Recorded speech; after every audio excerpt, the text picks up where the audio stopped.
এই ছেলেটা তার প্রেমিকাকে বিয়ে করতে রেজিস্ট্রি অফিসে নিয়ে এসেছে। সবকিছু ঠিকঠাকই চলছিল, মেয়ের পরিবারও রাজি। কিন্তু ঠিক সেই সময় ম্যারেজ রেজিস্ট্রি অফিসার হঠাৎ তাকে দেখে বলে উঠল, এক মিনিট, আপনাকে তো আমি আগেও দেখেছি। আর তারপর থেকেই ধীরে ধীরে সামনে আসে এমন একটা সত্য যেটা শুনে সবার মাথায় যেন আকাশ ভেঙে পড়ে। কারণ এই ছেলেটা কয়েক বছর আগেই আরেকটা মেয়েকে গোপনে কোর্ট ম্যারেজ করেছিল, যে মেয়েটা এখনো বেঁচে আছে আর এখনো তার আগের বউয়ের সাথে তার ডিভোর্স পর্যন্ত হয়নি। অন্যদিকে নতুন যে মেয়েটাকে সে বিয়ে করতে এসেছে সেখানে সে তো দূরের কথা, তার পরিবার পর্যন্ত জানে না এই কথা। আর এখান থেকেই শুরু হয়ে যায় একের পর এক মিথ্যা, লুকোচুরি আর ব্ল্যাকমেইলের খেলা। কারণ এই ঘটনার পরই তার জীবনে এন্ট্রি নেয় তার আগের বউ, যার সাথে তার কয়েক বছর আগে বিচ্ছেদ হয়েছিল। এখন প্রশ্ন হলো, শেষ পর্যন্ত কি গৌতম বিয়ে করতে পেরেছিল কিনা, নাকি তার অতীতের সেই ভুলই তার পুরো জীবনটা বদলে দেবে? সেটা জানতে আপনাকে দেখতে হবে 2026 সালে মুক্তিপ্রাপ্ত একটা সিনেমা, যার নাম হলো নারী নারী নাডুমা মুরারি। তো চলুন শুরু করা যাক আজকের গল্প গুঞ্জন। গল্পের শুরুটা হয় গভীর রাতে এক অটোর মধ্যে, যেখানে এই ছেলেটার নাম হলো গৌতম। কিছুক্ষণ পর তার ফোনে একটা কল আসায় সেখানে তার বলা কথার মাধ্যমে বোঝা যায় সে এখন কোনো একটা মেয়েকে ঘর থেকে ভাগিয়ে নিয়ে আসতে যাচ্ছে, যে কথাগুলো এতক্ষণ যাবৎ অটো ড্রাইভার সামনে বসে শুনছিল।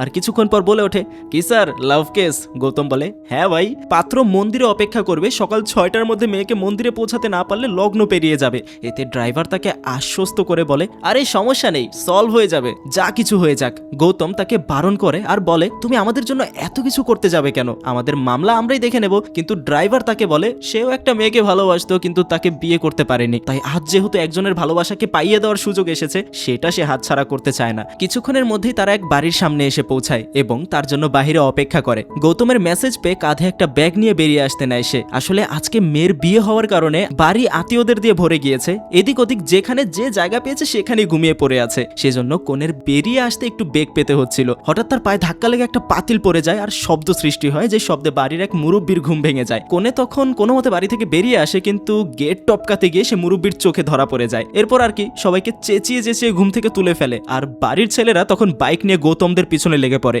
কিন্তু অটো ড্রাইভার তার মুন্সিয়ানা দেখিয়ে কিছুক্ষণের মধ্যেই বাইকারদের সামনে থেকে আড়াল হয়ে যায় এবং সোজা তাদেরকে সে মন্দিরে নিয়ে যায়। সেখানে তাদেরকে পৌঁছে সে চলে যেতে চাইলে গৌতম তাকে বলে, আরে তুমি আজ অনেক হেল্প করেছো, এত দূর যেহেতু এসেছো তাহলে বিয়েটাও দেখে যাও। ড্রাইভার তখন এতে রাজি হয়ে যায়। কিন্তু কিছুক্ষণ পর যখন সে পাত্রকে দেখতে পায়, এখন তার মাথায় বাঁশ ভেঙে পড়ে। কারণ পাত্র হলো গৌতমের বাবা। গৌতমের মা মারা গিয়েছেন বেশ অনেক বছর আগে, আর কয়েক মাস আগে গৌতমের বাবার সাথে এই হাঁটুর বয়সী মেয়ের পরিচয় হয়। সেখান থেকেই তাদের মধ্যে প্রেম, এবং আজকে তো তার ছেলে তার বিয়ের জন্য তার হবু মাকে বাড়ি থেকে তুলে নিয়ে এসেছে। ভাবেন একবার, ছেলের বিয়ের বয়সে বাবা বিয়ে করছে। কিন্তু এই বিষয়ে কোনো সমস্যা নেই, বরং সে খুশি। বলতে গেলে তার এবং তার বাবার সম্পর্কটা অনেকটা বন্ধুর মতোই। ছোটবেলা থেকেই সে তার মা এবং বাবা দুজনকেই তার বাবার মধ্যে খুঁজে পেয়েছে। এখন যদি তার বাবা কোনো বিয়ে করে তাহলে এতে তার কোনো সমস্যা নেই। এরপর সেখানে বিয়ের সমস্ত কার্যক্রম শেষ করে তাকে তাদের বাড়িতে নিয়ে যাওয়া হয়। গৌতমের একটা গার্লফ্রেন্ড আছে যার নাম নিত্যা। কয়েক বছর আগে কেরালার কোনো একটা জায়গায় তাদের প্রথম দেখা হয়। এরপর ধীরে ধীরে তাদের একে অপরের প্রেমে পড়া। নিত্যার বাবা একজন ডিভোর্স লয়ার। সারাটা দিন মানুষের দাম্পত্য কল শুনতে শুনতে তার জীবন দুর্বিষহ হয়ে উঠেছে। বিশেষ করে বেশিরভাগ সে লাভ ম্যারেজ করা কাপলদের এইসব কথা শুনে। সেদিন তার এক পুরনো বন্ধু তার কাছে আসে তার মেয়ের ডিভোর্স করানোর জন্য। তার মেয়ে নাকি 1 বছর আগে একটা ছেলের সাথে প্রেম করতো। তিনি জিজ্ঞাসা করলে তার মেয়ে বলতো তার কোনো এক বান্ধবীর সাথে কথা বলছে। শপিং এ গেলে বলতো বান্ধবীর সাথে শপিং করছে। আর এভাবেই একদিন মন্দিরে পুজো করতে যাওয়ার অজুহাত দিয়ে বিয়ে করে ফিরে আসে। কিন্তু কি আর করার, এখন 1 বছরের মাথায় আবার ডিভোর্স নেওয়ার জন্য উঠে পড়ে লেগেছে। নিত্যার বাবা তখন তাকে আশ্বস্ত করে বলে, সমস্যা নেই, 2-1 দিনের ভিতর ডিভোর্স ফাইল করা হবে। সেখান থেকে উঠে যাওয়ার আগে তার বন্ধু তাকে বলে, দেখ তোর একটা মেয়ে আছে, সাবধানে রাখিস। যে কথা শুনে নিত্যার বাবা বলে, আমার মেয়ে ওরকম কিছু করবে না, আমার ওর উপর বিশ্বাস আছে। তখন তার বন্ধু হাসতে হাসতে বলে, আমিও এরকম কথাই অনেককে বলতাম, তারপর কি হলো দেখলি তো। যা কিছুই হোক, নিত্যার বাবার মনে সে সবসময় তার বন্ধুর কথা একটু সন্দেহ জমিয়ে দেয়। কারণ নিত্যা ঘন্টার পর ঘন্টা যেন ফোনে কথা বলছে কার সাথে। তাই সে সেদিন শিওর হওয়ার জন্য নিত্যাকে জিজ্ঞাসা করে বসে যে কার সাথে সে সারাদিন কথা বলে। নিত্যা তখন সরাসরি বলে দেয়, বাবা গৌতমের সাথে। যে কথা শুনে তখন তার বাবা মনে মনে খুশি হয়, কারণ তার মেয়ে তার সাথে মিথ্যে কথা বলেনি। এরপর নিত্যা রেস্টুরেন্ট, শপিং যেখানেই যায় না কেন, সবসময় তার বাবা তাকে কার সাথে যাচ্ছে জিজ্ঞাসা করে। আর প্রতিবারের মতো নিত্যা একটা নামই বলে, বাবা গৌতমের সাথে যাচ্ছি। এখন তার অ্যাসিস্ট্যান্ট তাকে বলে, স্যার আপনার মেয়ে গৌতম নামের ছেলেটার সাথে সারাদিন ঘোরাঘুরি করে, আপনি সরাসরি জিজ্ঞাসা করেন তো এই গৌতম কে। অ্যাসিস্ট্যান্টের কথায় পরদিন সকালে নাস্তার টেবিলে নিত্যার বাবা তাকে জিজ্ঞাসা করে বসে, গৌতম কি তার ফ্রেন্ড নাকি বয়ফ্রেন্ড? বাবার প্রশ্নের উত্তরে নিত্যা কিছুটা ঘাবড়ে যায়, যেটা বুঝতে পেরে তার বাবা তাকে বলে, সরাসরি বলার দরকার নেই, গৌতম যদি তোমার বয়ফ্রেন্ড হয় তাহলে চায়ে 4টা সুগার কিউব দাও, আর ফ্রেন্ড হলে 2টো দিবে। বাবার কথায় নিত্যা 2টো সুগার কিউব দিয়ে থেমে যায়, যেটা দেখে তার বাবা খুশি হয় এবং তার অ্যাসিস্ট্যান্টকে বলে, বলে, দেখেছো আমার মেয়ে এরকম না। পরক্ষণে নিত্যা বলে ওঠে, এখানে দুটোই ছিল সুগার কিউব। যেটা শুনে তার বাবার আর বুঝতে দেরি থাকে না যে গৌতম তার মেয়ের বয়ফ্রেন্ড, মানে 4টা সুগার কিউব থাকলে সে 4টাই ফেলতো। তাই সেখানে সে তার মেয়েকে বলে, আমি গৌতমের সাথে দেখা করতে চাই, কালকে ডিনারের পরে তাকে আসতে বলে দিও। পরদিন গৌতম একটু দেরি করে সেখানে আসে। দেরি করে আসার কারণ জিজ্ঞাসা করলে গৌতম বলে, তোমার বাবা বলেছিল ডিনারের পর আসতে, তাই আমি ডিনার একটু দেরিতেই করি। সেটা শেষ করে সোজা এখানে এসেছি। নিত্যার বাবা গৌতমের সাথে দেখা করতে চায়, তার একমাত্র কারণ হলো সেরকম প্রেমের অনেক সম্পর্ক ভেঙে যেতে দেখেছে, তাই সে চায় না তার মেয়ের সাথেও এমনটা হোক। কথাবার্তা শুরু হতেই সব টিপিক্যাল বাবাদের মতো নিত্যার বাবা গৌতমকে জিজ্ঞাসা করে, তোমার স্যালারি কত? যার উত্তরে গৌতম সোজা সাপটা উত্তর বলে 60,000। কিন্তু মজার ব্যাপার হলো নিত্যার মান্থলি স্যালারি হলো 3 লাখ টাকা। এই কথার বিপরীতে গৌতম বলে, আমিও কিছুদিনের মধ্যে নিত্যার কোম্পানিতে চাকরি নিতে যাচ্ছি, তখন আমাদের দুজনের বেতন প্রায় সমান হয়ে যাবে। এরপর তাদের কথাবার্তা সেখানে আরেকটু এগোলে নিত্যার বাবা তাকে তাদের লাভ লাইফ সম্পর্কে জিজ্ঞাসা করে, কিভাবে তারা একে অপরের প্রেমে পড়েছিল। সেখানে গৌতম তাকে কেরালার দিনগুলোতে নিয়ে যায়। চাকরির কোনো একটা কাজে কয়েক বছর আগে সে কেরালা গিয়েছিল। কেরালা দেখতে খুবই সুন্দর। পৃথিবীর মধ্যে কোথাও যদি স্বর্গ থেকে থাকে তাহলে সেটা কেরালাকে ধরা হয়, কিন্তু সেখানে একটাই সমস্যা, সকল ধরনের রান্না নারিকেল দিয়ে করা হয়। এই নারিকেল তেলের রান্না খেতে খেতে সে যখন প্রায় অতিষ্ঠ, তখন তার নাকে হায়দ্রাবাদের অপূর্ব বিরিয়ানির গন্ধ ভেসে আসে। গৌতম বুঝতে পারে এই গন্ধ পাশের বাড়ি থেকে ভেসে আসছে। সেখানে গিয়ে সে প্রথমবারের মতো নিত্যাকে দেখতে পায়। নিত্যা একটা কনস্ট্রাকশন প্রজেক্টের কারণে সেখানে থাকছিল। সেখানে জানালার পাশে গৌতমকে দেখতে পেয়ে সে সাথে সাথে তার জানালা লাগিয়ে দেয়। এরপর দিন গৌতম একটা মহিলার সাথে কোনো একটা কারণে তর্ক করছিল। সে সময় নিত্যা গৌতমের কাছে এসে একটা হেল্প চায়, যেটা হলো আজ প্রজেক্টে কিছু লোক তাকে ইঙ্গিত করে মালায়ালাম ভাষায় কিছু কথা বলছিল। এখন সে তো মালায়ালাম ভাষার কিছু বোঝে না, তাই সে সেই সময় ফোনে কথাগুলো রেকর্ড করে নিয়েছিল। এখন সে তাকে সেই রেকর্ডিংগুলো শুনিয়ে বলে এগুলো মানে বুঝিয়ে দিতে। গৌতমও তখন এতে রাজি হয়ে যায়, কিন্তু যখন তাকে এই কথাগুলো হিন্দিতে এক্সপ্লেন করার সময় আসে তখন সে কিভাবে কি বলবে কিচ্ছু বুঝতে পারে না। শুধু এতটুকুই বলে যে এখানে তোমাকে খারাপভাবে বডি শেভিং করা হয়েছে, যার ফলশ্রুতিতে পরদিন সে সাইট ম্যানেজারের কাছে যায় এবং তাদের বিরুদ্ধে কমপ্লেন করে। তখন ম্যানেজার সেই লোকগুলোকে কাজ থেকে বের করে দেয়, কিন্তু যেতে যেতে তারা নিত্যাকে মালায়ালাম ভাষায় হুমকি দিয়ে যায়। কিন্তু নিত্যা এসবের কিচ্ছু বুঝতে পারে না, তাই বাড়ি ফিরে সে সোজা গৌতমের কাছে যায় এবং তাকে রিকোয়েস্ট করে বলে যে অফিসে কে কি বলছে সেটা সে বুঝতে চায়, তাই সে যদি তাকে এই বিষয়ে হেল্প করে তাহলে খুবই ভালো হয়। গৌতম এতে রাজি তো হয়, কিন্তু একটা শর্ত রাখে, সেটা হলো এখানে সে যে কয়দিন আছে ততদিন যেন নিত্যা তাকে রান্না করে খাওয়ায়। যে শর্তে নিত্যা আর রাজি না হয়ে পারে না। এরপর থেকে নিত্যা প্রতিদিন তার জন্য রান্না করে নিয়ে যায় আর গৌতম তাকে মালায়ালাম ভাষা শেখাতে শুরু করে। এভাবে মেলামেশার মাধ্যমে তাদের একটা ভালো বন্ধুত্ব তৈরি হয়ে যায়। তারা একসাথে কেরালার বিভিন্ন জায়গায় ঘুরে বেড়ায়। এরই মধ্যে একদিন নিত্যা অফিস থেকে বেরিয়ে একটা ধাবার পাশে গৌতমের জন্য অপেক্ষা করছিল। সে সময় সেখানে কোথা থেকে সেই লোকগুলো চলে আসে যাদেরকে সে চাকরি থেকে বের করে দিয়েছিল। তারা তখন সেখানে নিত্যার সাথে খারাপ আচরণ করতে শুরু করে। এরই মধ্যে সেখানে গৌতম উপস্থিত হয়, কিন্তু গৌতম সেখানে তাদেরকে কিচ্ছু না বলে নিত্যাকে তার সাথে চলে আসতে বলে। কিন্তু নিত্যা বলে, আমি ওদেরকে চ্যালেঞ্জ করেছি যে তুমি আসলে ওদেরকে মেরে শিক্ষা দেবে। কিন্তু গৌতম তাকে বলে, আজ শনিবার সে কারোর সাথে মারামারি করে না। ব্যাপারটাকে সেই লোকগুলো হাস্যরসাত্মক ভাবে নেয় এবং তাকে কিছু খারাপ কটূক্তি করে, যেটা শুনতেই নিত্যা সেই লোকের গালে একটা চর লাগিয়ে দেয়। গৌতম তাকে মারার কারণ জানতে চাইলে নিত্যা বড় অভিমান করে তার দিকে তাকায়, আর যাতে গৌতম বুঝে যায় যে নিত্যা তাকে শুধু বন্ধু নয় বরং বন্ধুর থেকেও একটু বেশি মনে করে। কারণ লোকগুলো নিত্যাকে নয় বরং গৌতমকে খারাপ কথা বলছিল দেখে নিত্যা তাকে গিয়ে চর লাগিয়েছে। এরপর সে সেখানের সবাইকে কেলিয়ে একদম পাট করে দেয়। আর নিত্যা তখন গৌতমকে পেছন থেকে জড়িয়ে ধরে এবং সেখান থেকেই তাদের ভালোবাসার শুরুটা হয়।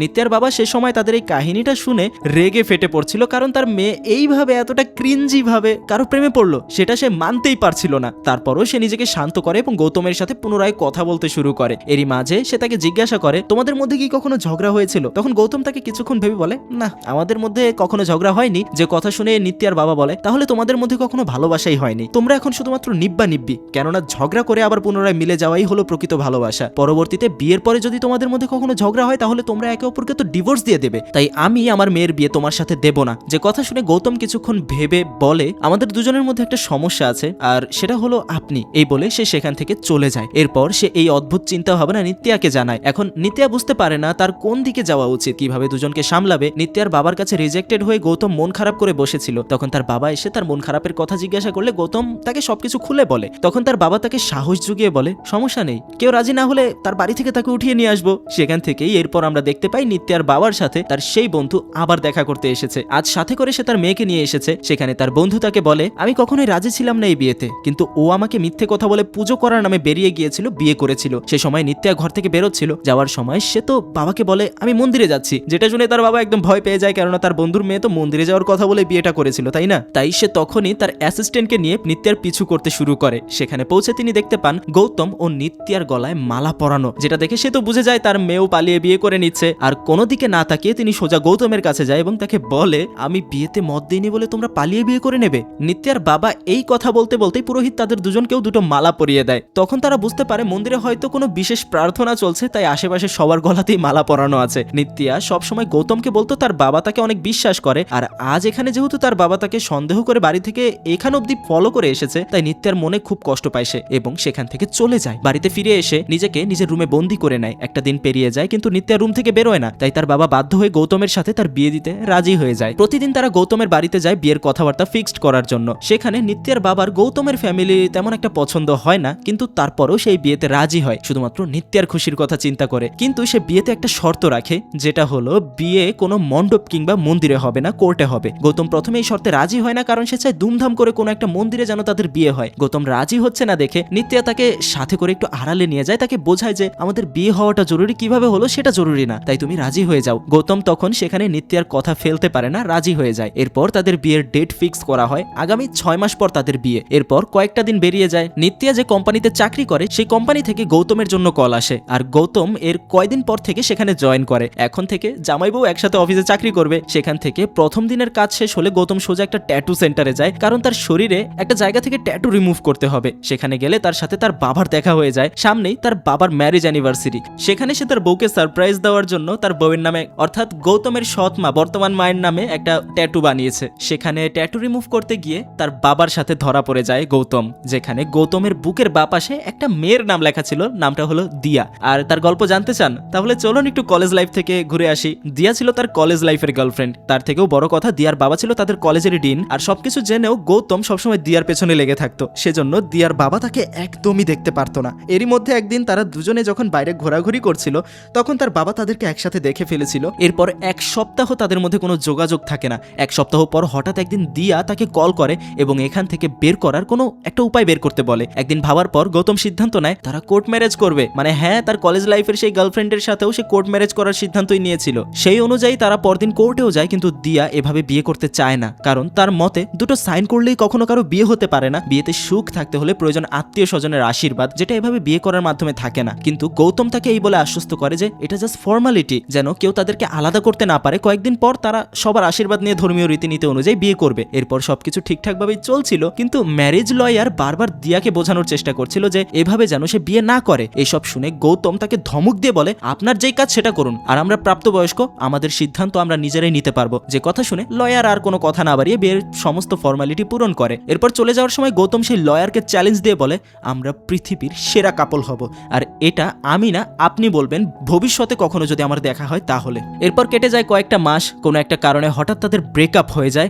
তারপর তারা দুজন দুজনের পথে। হ্যাঁ, তাদের বিয়ে হয়েছিল, কোর্ট ম্যারেজ হয়েছিল, তারপর মাঝখানে ঝামেলা হয়ে দুজন দুজনের পথে আলাদা হয়ে গেছে। আর তাদের বিয়ে সম্পর্কে বলা যায় কেউই জানে না। আর সেই ঝামেলার পর থেকে গৌতমের সেই পুরনো বউ অর্থাৎ দিয়া, তার সাথে আর কখনো দেখাই হয়নি। তাদের মধ্যে কখনো ডিভোর্স হয়নি, দেখা হয়নি, কিচ্ছু হয়নি। এরই মধ্যে সেই সার্জেন্ট গৌতমের ট্যাটু দেখে ফেলে এবং বলে এটা পার্মানেন্ট, যেটা কোনোভাবেই তোলা যাবে না। যেটা শুনে তারা পড়ে যায় মহাফা পড়ে। যদি ভবিষ্যতে কখনো নিত্যা এই ট্যাটু দেখতে পায় তাহলে ভয়ানক কেলেঙ্কারি বেঁধে যাবে। আর বলে রাখি, গৌতম যে এর আগে কোর্ট ম্যারেজ করে অন্য একটা মেয়ে অর্থাৎ দিয়াকে বিয়ে করেছিল, এই ব্যাপারে কিন্তু নিত্যা বা তার ফ্যামিলি কিচ্ছু জানে না। এই কথা বলতে বলতে সে সময় তার ফোনে নিত্যার কল চলে আসে, কারণ আজ তাদের ম্যারেজ রেজিস্ট্রি অফিসে যাওয়ার কথা। তাই সেখানে আর সময় নষ্ট না করে সোজা রেজিস্ট্রি অফিসে সে চলে যায়, কারণ এতদিনে 6 মাস পার হয়ে গিয়েছে। সেখানে গৌতম খুব দ্রুততার সাথে তার ফর্ম পূরণ করে ফেলে, যেটা দেখে নিত্যা বেশ অবাক হয়, কারণ সে এত দ্রুত এই ফর্ম পূরণ করেছে যেন এর আগেও এই বিয়ের ফর্ম সে পূরণ করেছে। যে বিষয়টা তাকে ভয় দেখিয়ে দেয়। সে মিথ্যা একটা রিজন দেখায় যে তার এক বন্ধুর বিয়েতে নাকি সে তার এই ফর্ম পূরণ করেছিল। নিত্যাও তার কথায় বিশ্বাস করে ভেতরে প্রবেশ করে, কিন্তু সেখানে গিয়েই সে ধরা পড়ে যায় এর থেকেও মহাবিপদের কাছে। কারণ যেই অফিসার তার আগের বিয়ে করিয়েছিল অর্থাৎ দিয়ার সাথে, এখনো সেই লোকটাই এই রেজিস্ট্রি অফিসের দায়িত্বরত আছে। তারা দুজনেই সেই অফিসারের সামনে গেলে অফিসার অবাক হয়ে তাকে দেখে বলে, তোমাকে আগে কোথাও দেখেছি মনে হয়, তুমি কি এখানে আগে কখনো এসেছিলে?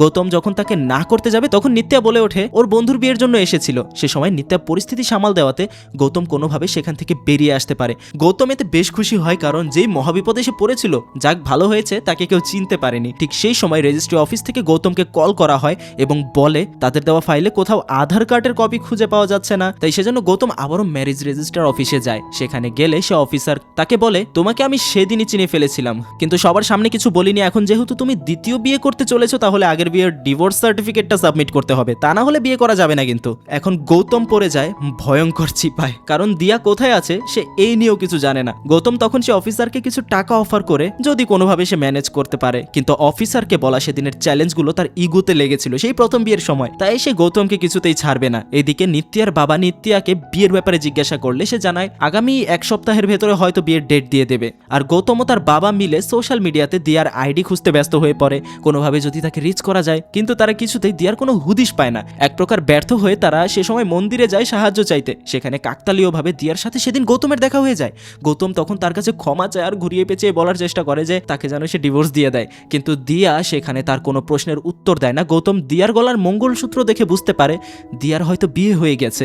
কিছুক্ষণ পর তার হাজবেন্ড কল করাতে সে ওখান থেকে চলেও যায়, কিন্তু তার কোনো কথার উত্তর দেয় না সে। এখন সে পড়ে যায় মহাবিপদে। সে এমন একজনের পাল্লায় পড়েছে যে তার থেকে শোধ নিয়েই ছাড়বে, এমনকি সে যদি অন্য কারো কাছে বিয়ে করতে যায় তখনও সে তার কাউন্টার হিসেবে সেখানে থাকবে। মানে পুরো একটা জিলাপির প্যাচের মতন অবস্থা। এই ভেবে গৌতম চিন্তায় দিন পার করছিল যে এখন সে কিভাবে কি করবে। এরই মধ্যে একদিন গৌতমের বাবা বেবি শাওয়ার প্রোগ্রাম রাখে, যেখানে নিত্যা এবং তার বাবাকে আমন্ত্রণ জানানো হয়। গৌতম সেই সময় খালি গায়ে গোসল করার জন্য প্রস্তুতি নিচ্ছিল, সেই সময় নিত্যা তার কাছে আসে এবং তার সেই ট্যাটুটা দেখতে পায়। কিসের ট্যাটু সেটা দেখতে গেলে নিত্যা দেখতে পায় সেখানে ইন্ডিয়ার নাম লেখা। মানে যেহেতু দিয়া নামটা সে তুলতে পারবে না, তাই সেখানে ইন লাগিয়ে দিয়েছে, মানে ইন্ডিয়া বানিয়ে ফেলেছে। পরবর্তীতে নিত্যাও তার বাবাকে গৌতম কনভিন্স করার চেষ্টা করে যে কোর্ট ম্যারেজ নয় বরং ট্রেডিশনাল ওয়েতে বিয়ে করাটাই তাদের জন্য ভালো হবে, কিন্তু নিত্যা আবারও এতে মানা করছিল। বলে বাবা আমাদের জন্য অনেক কিছু স্যাক্রিফাইস করেছে, তাই বাবার এই কথাটা আমাদের রাখা খুবই জরুরি, তাই আমরা রেজিস্ট্রি অফিসেই বিয়ে করব, আর আমি এই ব্যাপারে কোনো কথা শুনতে চাই না। এই বলে সে সেখান থেকে চলে যায়। সেই সময় গৌতম ভাবতে থাকে যে আমার বাবা দুটো বিয়ে করে ফেললো, কোনো সমস্যা হলো না, আর আমি করতে গেলেই যত সমস্যা। তখন তার বাবা বলে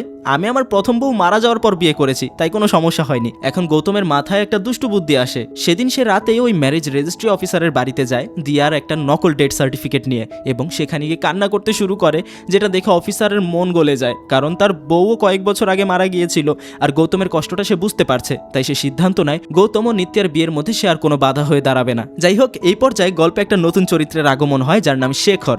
শেখর নিত্যার বাবার এক স্টুডেন্ট। অধ্যয়নরত অবস্থা থেকে শেখর তাকে নিজের গুরু হিসেবে মানে। প্রতি বছর একটা সময় এসে তার সাথে দেখা করে যায়। এদিকে আজ গৌতমদের অফিসে ডিপার্টমেন্ট হেড আসার কথা, তাই তারা সবাই তার জন্য অপেক্ষা করছিল।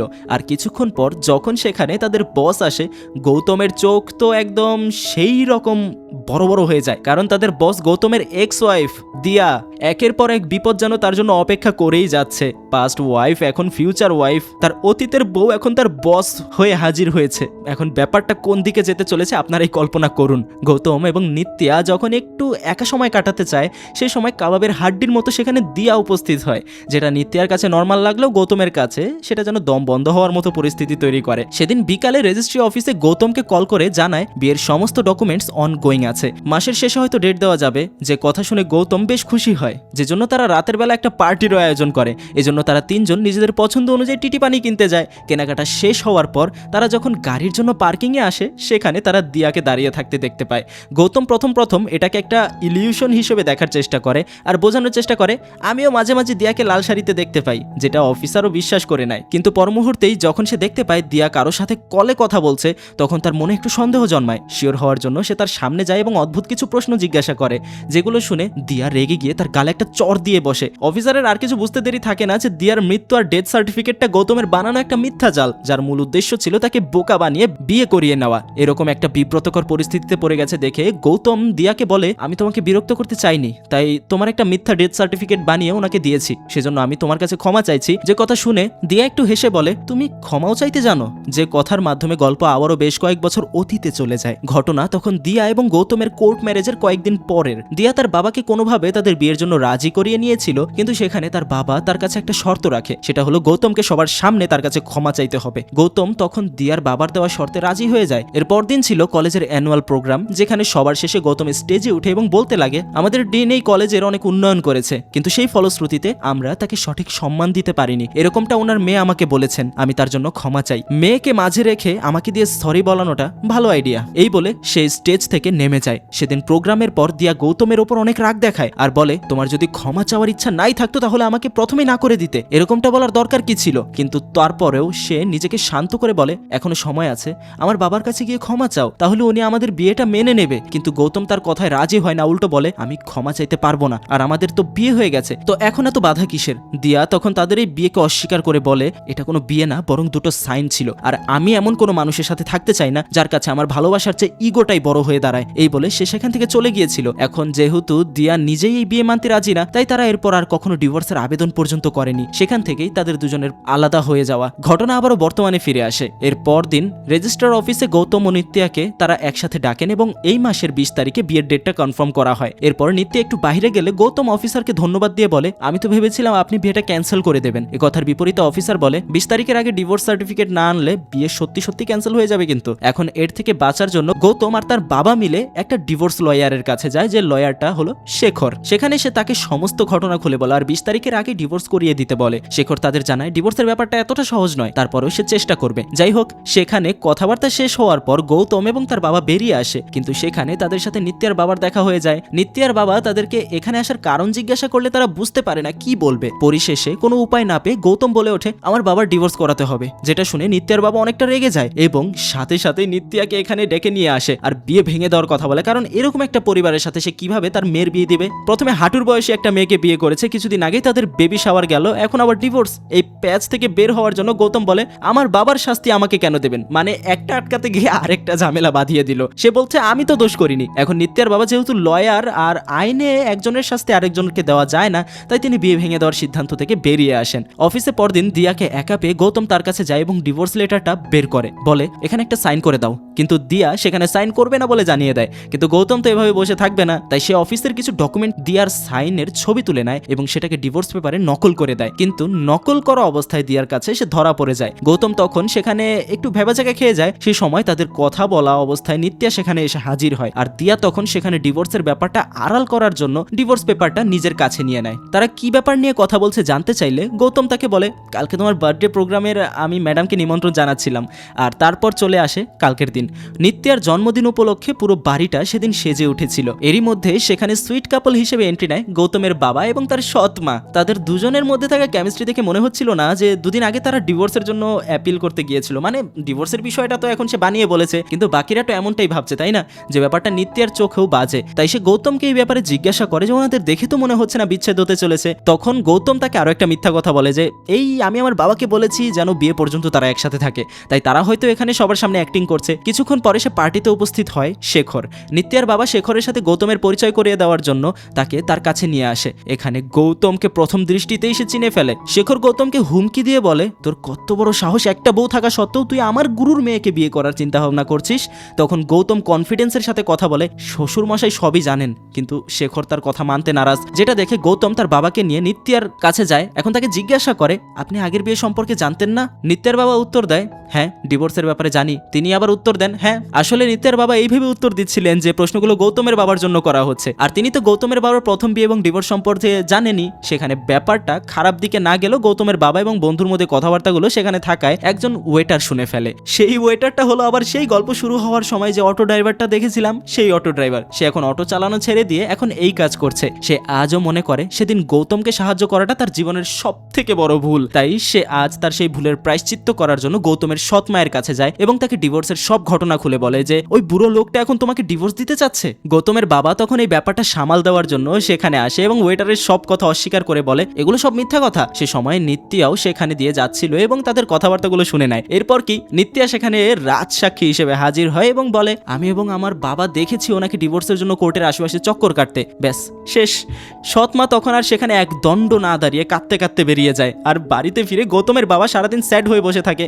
এদিকে দিয়া তাকে কোনোভাবেই ডিভোর্স দিচ্ছে না দেখে সেদিন গৌতম সরাসরি তাদের বাড়িতে যায়। গৌতমকে দেখে দিয়ার বাবা তো বেশ ভয় পেয়ে যায়, এই ভেবে যে তুমি এখানে এসেছো আমার মেয়ের সংসার ভাঙার জন্য। তাই তখন সে তাকে নিয়ে একটু আড়ালে চলে যায় কথা বলার জন্য, যেখানে গৌতম তাকে তাদের ম্যারেজ সার্টিফিকেট দেখিয়ে বলে যে আপনি আপনার মেয়েকে বিয়ে দিয়ে দিয়েছেন, কিন্তু আইনগতভাবে এখনো সে আমার বউ। এখন কি চান আমি সবাইকে সবকিছু বলি? তখন সে একটু ভেবাচেকা খায়। তো তখন সে জিজ্ঞাসা করে তুমি এখন কি চাও? তাহলে গৌতম বলে ডিভোর্স চাই। তাই তারা সেদিনই দিয়াকে নিয়ে লয়ার শেখরের কাছে যায়, যেখানে শেখর তাদের কাছে ডিভোর্সের কারণ জানতে চায়। দিয়া বলে ক্ষমা না চাওয়ার কারণে তাদের বিচ্ছেদ হয়ে গেছে, কিন্তু এরকম ঠুকনো রিজন দেখালে কোর্ট কখনো তাদের ডিভোর্সের মঞ্জুর করবে না। তাই শেখর তাদেরকে একটা প্ল্যান দেয়। গৌতম বাচ্চা নিতে চায় কিন্তু শারীরিক সমস্যার কারণে দিয়া বেবি কনসেপ্ট করতে পারবে না, এই রিজন দেখালে ডিভোর্স হয়ে যাবে। যে কথা শুনতেই দিয়া সে সময় সেখান থেকে উঠে চলে যায়। আর তার বাবা বলে দিয়াও সত্যি সত্যি বেবি কনসেপ্ট করতে পারছে না, তাই ও হয়তো কষ্ট পেয়ে ওখান থেকে চলে গেছে। যে কথা শুনে গৌতম শেখরকে বলে সে যেন এটাকে উল্টো করে লেখে, এই যে গৌতমের সমস্যার কারণে তারা বাচ্চা নিতে পারছে না। এরপর সে বাইরে বেরিয়ে এসে দিয়াকে বলে তুমি কষ্ট পেও না, আর তোমার হাজবেন্ডও তোমাকে অনেক ভালোবাসে, তাই সে এখনো তোমার সঙ্গ ছাড়েনি। এই বলে সে সেখান থেকে চলে গেলে তার বাবা এসে তার পাশে বসে এবং বলে গৌতমের তোকে ছেড়ে যাওয়ার কারণ ওর ইগো না, বরং আমার ইগো। কারণ আমি ওকে তোকে ছেড়ে যাওয়ার হুমকি দিয়েছিলাম এবং বলেছিলাম যে যদি ও তোকে না ছেড়ে যায় তাহলে আমি নিজেকে শেষ করে দেব। তারপর যে অ্যাক্সিডেন্টটা আমার সাথে হয়েছিল সেটা অ্যাক্সিডেন্ট ছিল না, নিজেকে শেষ করার প্রচেষ্টা ছিল, যেটা দেখে গৌতম ইচ্ছা করেই নিজেকে খারাপ বানিয়ে তোর জীবন থেকে চলে গিয়েছিল। সে চলে গিয়েছিল তাতে আমার দোষ সব থেকে বেশি ছিল। গৌতমেরও ইগো ছিল, তোর সাথেও ঝামেলা লেগেছিল, আমিও তাকে ব্ল্যাকমেইল করেছিলাম যেন ও তোর জীবন থেকে চলে যায়। কিন্তু আজ আমি তোকে দেখে বুঝতে পারছি তুই আসলেও গৌতমকে এতটা ভালোবেসেছিস। কিন্তু যাই হোক, এখন তো আর কিছু করার নেই। এদিকে আমরা দেখতে পাই গৌতমের সৎ মা তার বাবাকে ডিভোর্স দেওয়ার সিদ্ধান্ত নিয়েছে। মানে এক ঝামেলা থেকে কত ঝামেলা হয়ে গেল। তাই তার বাবা মা গৌতমের বাড়িতে এসেছে তাদের মেয়ের সমস্ত জিনিস নিয়ে যাওয়ার জন্য। সেই সময় গৌতম তাদেরকে সবকিছু খুলে বলতে নেয়, কিন্তু সেই সময় হঠাৎ নিত্যাও তার বাবাও সেখানে হাজির হয়। আর সেই জন্য গৌতম তখন তাদেরকে কিছুই বলতে পারে না। নিত্যাও তার বাবা আজ এখানে এসেছে এটা বলতে যে সামনেই তাদের বিয়ের ডেট আসছে, মঙ্গলসূত্র সিঁদুর পরিয়ে তারা সামনে রেজিস্ট্রি করে ফেলতে পারবে।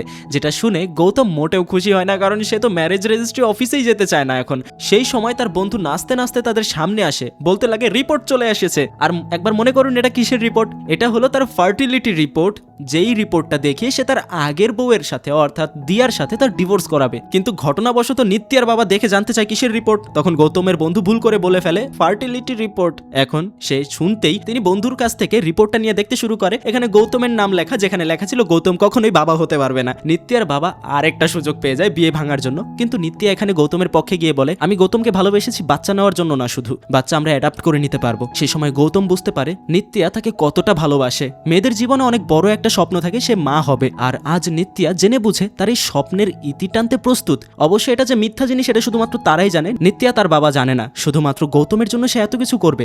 রাতের বেলা গৌতমকে রেজিস্ট্রার অফিস থেকে কল করে জানানো হয় আগামী পরশুদিন 11টা বাজে তাদের বিয়ে হবে। সেদিন যেন ডিভোর্স পেপার নিয়ে হাজির হয়।